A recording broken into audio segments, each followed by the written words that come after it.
Good morning, ladies and gentlemen. Welcome to the show. Glad to have you guys here on this Thursday, April 20th, 2023. So let's get started.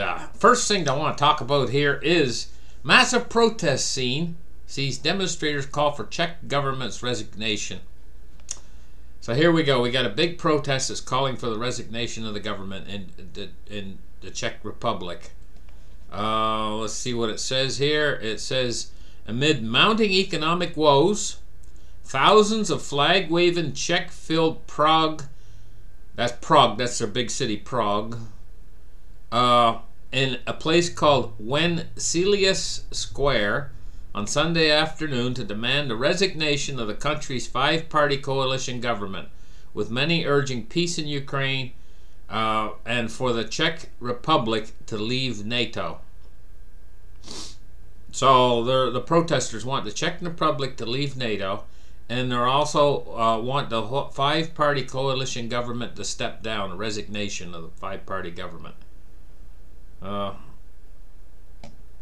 Okay, so we got that going on. What else we got going on in the world right here? SpaceX, big rocket went up. And I guess it messed up. A shortened flight test from South Texas on Thursday. Setback for Elon Musk and SpaceX. SpaceX Starship rocket exploded above the Gulf of Mexico on Thursday, minutes after lifting off from a launch pad in South Texas. The spacecraft failed to reach orbit. It says, but it was not a fatal failure. I guess it's a big setback for SpaceX having that rocket blow up. Now, and here's the thing, guys. This is part of the economic crisis that's ongoing. We're following this economic crisis. We're in it. We're in an economic crisis now. It really got going there with SVB Bank, Silicon Valley Bank, failing. And I mean, that hasn't gone away. A host of other banks are in trouble. They're having problems, the same kind of problems as Silicon Valley Bank, but they're using a discount window. U.S. existing home sales resume slide in March. Prices dropped the most in a decade. So that's going back a ways, you know. Well, we can see it here on the chart. It says, after February's massive surge in existing home sales, expectations were for a modest pullback in March. The 14.5% jump in February was revised down to 13.8%, but March printed a 2.4% decline, the worse than expected.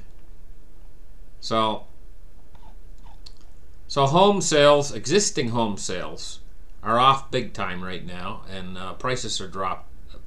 Home prices are dropped the most in a decade. That's just all part of what's going on, you know. Debt ceiling drama's back. Here's what we know as the deadline looms. Well, okay, a simple explanation for you guys of what the debt ceiling is. The United States has to pay their debts, and basically they borrow money ahead, you know, and they put it away in a fund that they're able to use for a rainy day. And right now they've been running the government off of that fund because they have to raise the debt ceilings in order to pay the bills of the government. We've went through this debacle a number of times before. They always wait till the last minute, then they raise it, and they fund everything that runs the government. This time there's no bipartisan support out there, really, in any way. And so what's happening is we've got a big, well, let's see here. I'll read to you a little bit. It says, the debt ceiling impasse has started to catch the eye of investors. U.S. politicians are once again wrangling over raising America's debt limit. Failing to do so would mean the country would be forced to default on some debts, a scenario that could materialize sometime between July and September, according to the Congressional Budget Office. But the deadline could arrive sooner, as early as June. Tax collections have remained weak, and they have been so far in April, Goldman Sachs says. The bank on Tuesday warned that the government could bumble into the country's first debt default. Yeah, well, the closest we've ever been. And that's a good way of putting it. We could actually bumble into this, just by the fact that there's not a lot of bipartisan support. It says President Joe Biden doesn't sit down and negotiate with Republicans. It says Biden has angled for a no-strings-attached deal to raise the country's borrowing limit. Republicans are looking for stipulations like banning student loan forgiveness and making it harder to qualify for food stamps. Failure to reach an agreement could have dire consequences for millions of Americans in the form of rising debt costs if threats to Social Security benefits. Last week, markets started showing early signs of investors are stressed about this. They're stressed about a possible U.S. default as the deadline looms without any agreement in sight. So they're just letting time pass and doing like they always do. They always stumble right to the edge and then they pass it. But I don't know about this time. You know, I mean, they could stumble right to the edge and accidentally slip over. It kind of reminds me if there was a rock climber, you know, and he used to always jump off these rocks and the rope would pull him, like he'd fall like maybe a ways, and then the ropes would grab him and he'd do these tricks and stuff, you know. So he did it over and over again, and that's kind of like them. They do the debt ceiling thing, and they run to the last minute over and over and over again. But he left his lines laying out on the rocks. You know, and what he would do is he'd jump up there and he'd swing out on these lines, you know, and the lines would pull him in. It did it dozens of times, he did it. But he left the lines out on the rocks, and the wind blew the lines back and forth for days while he was doing whatever else he was doing. And it fragged one of the lines. So expecting to do what he had always done before, kind of like them with the debt ceiling, you guys expect they'll raise it at the last minute like they've always done it before. This time he swung out over the rocks, and the line that was fragged went snap. Right? And that's the way with this. Don't always expect it to go the way it always has before in the past. You got new players in there, new people in there right now that weren't there last time. And they've got to come to some sort of an arrangement. And if they don't, we slip over the edge. And what would it mean? It would be absolutely devastating. We would never get over it. The United States would be downgraded, their debt. Make it even harder to pay off our debt. You know, the rating agencies actually rate countries according to their default capabilities. You know, and one debt debacle a while back, I think they did lower the U.S. debt rating. Anyway, moving on here, taking a look at more stuff going on. We're going to take a look at the silver price today, which is up 7 cents at $25.32. So silver's staying nice and strong. See what gold's doing today.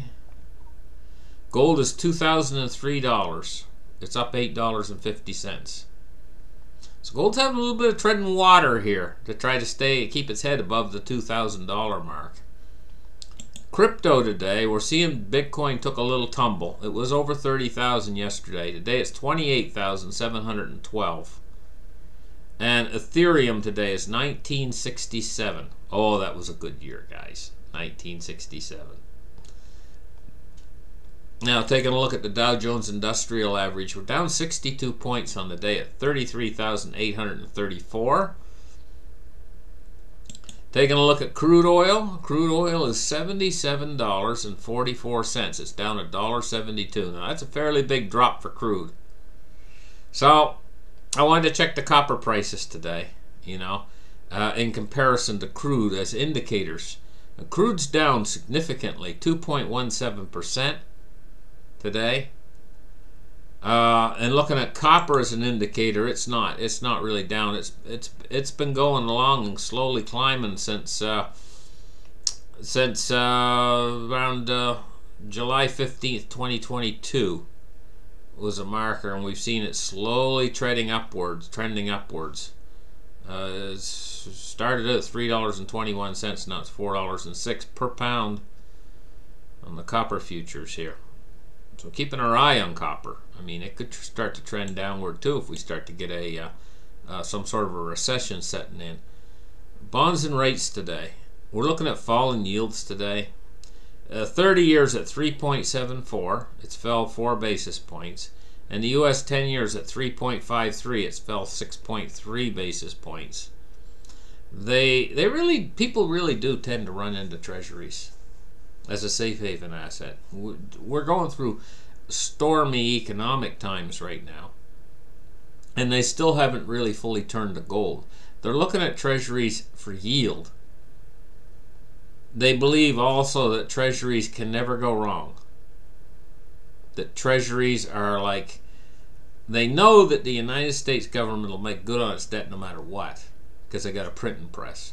But the real issue here is, if treasury yields rise significantly, yes, you can lose money on treasuries. Because if you got, like, say you got a 30-year U.S. treasury, you know, looking outward 30 years, and say you bought it in at 3.5%, and suddenly the yield went up to like 6%, who's going to want to buy that treasury off of you if they're getting a higher yield off a treasury they buy right now? You know, it's as simple as that. Dollar index today, we're seeing a fall in dollar today at 101.72. And it's fallen off with a bit of volatility there too as it falls off. But, you know, it's mostly compared against the euro, and the euro's not much good either. So, I mean, this DXY, I kind of take it a little bit with a grain of salt because of what the dollar's being compared against. Now, what they should compare the dollar against is something that has some strength. Not these other defunct currencies that are dependent upon the dollar. Okay, thank you guys for listening to my show. Like and subscribe, and we'll catch you guys in the next episode. Have a great afternoon. Bye-bye.